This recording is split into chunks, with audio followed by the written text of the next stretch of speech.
What's going on, YouTube? It's your boy Flockasso.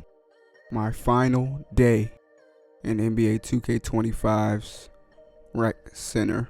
In this gameplay, you're going to see me display a playstyle that will translate perfectly to NBA 2K26. Now, from when I first start the game, I'm going to start off showing a little bit of bag.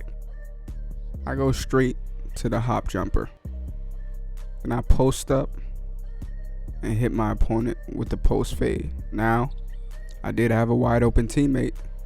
I could have hit him, but I'm going to pick my shot over my IRL friends. I love them to death, but this is a rec game with my IRLs, and I pretty much sometimes have to backpack.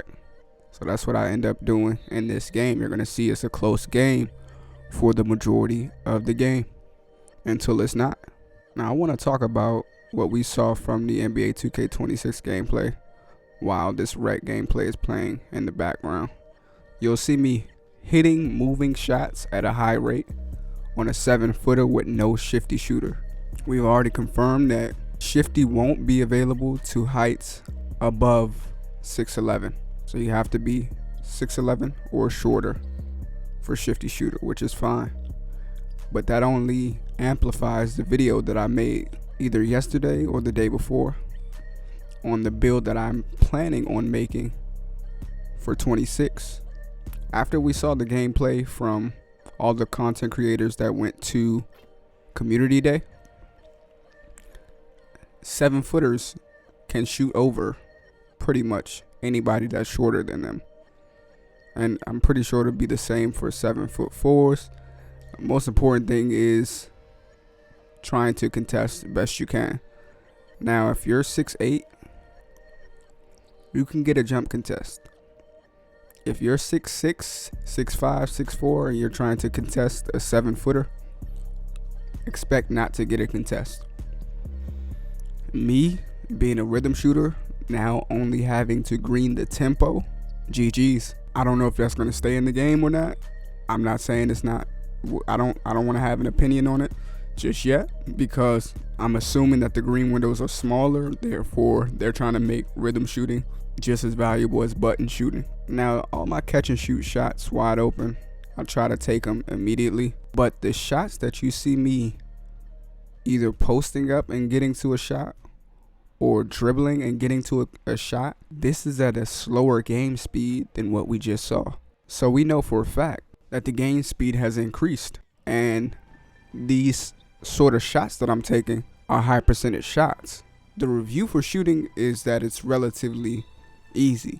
With the increased game speed, we see that taller builds, 7'4" Victor, I know he has different attributes than what other center builds will be able to get, but we've even seen now that the builder information has come out and builds are being dropped. We've seen these builds with certain dribble styles, and they're also effective. So with the game speed increasing, these type of shots will be easier to get to, especially now that our dribbling, we are able to burst left and right, which is, it goes back to another video I made on the truth about tall guards and point forwards.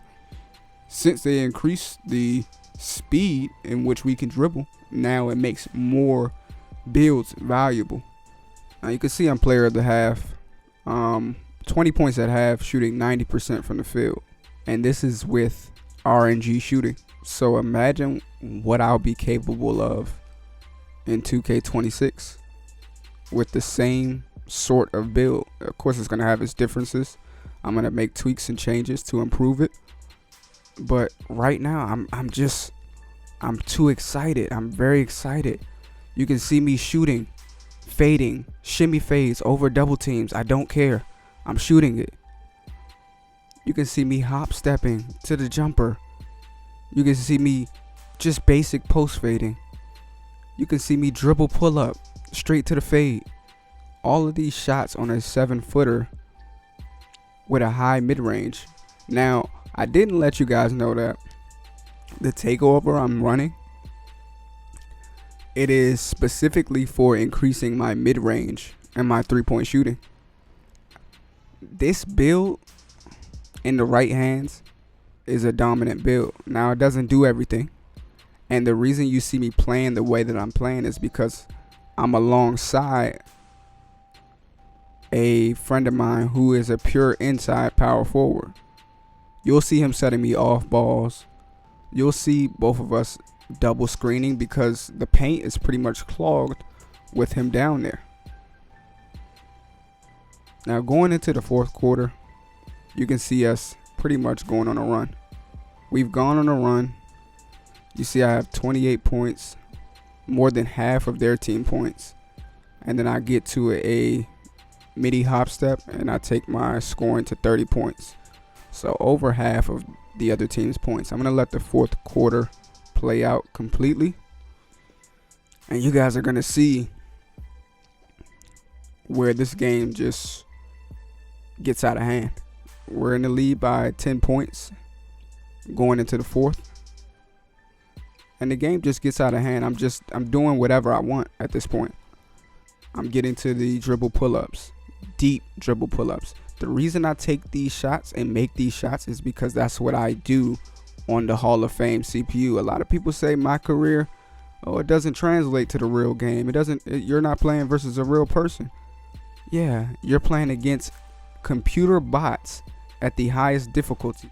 I would like to compare it to if you're playing GTA 5 offline and you have the ability to shoot very accurately at NPCs and other enemy attackers when you're going through missions. Do you think that shooting capability is not going to translate to online player versus player? It will. Anything that you learn within a video game can translate to player versus player. Now, I am going to include a couple misses just so you guys can see I am capable of missing. I have bad games just like everybody else. The one thing about me is I'm going to continue to shoot if I have open shots. If I get to a midi fade and I feel like it is open and it's a shot that I'm comfortable taking, I'm going to take it. I'm not going to stop shooting because I missed a set amount of shots. If the game is close, I'm open and I have the scoring capability, I'm going to pull the shot. Now I want to touch briefly on the builder. Okay. What I do know now is that strength is not required for box out beast. So what does that mean for me? I can use some of my attribute points that were allocated to strength for something else. What that will be, I don't know. But it also looks like post scoring is not tied to strength. So I don't need a specific strength level to get certain post scoring badges. Now, if I can eventually get a 96 post control on my first bid, I will. But I want to go in with at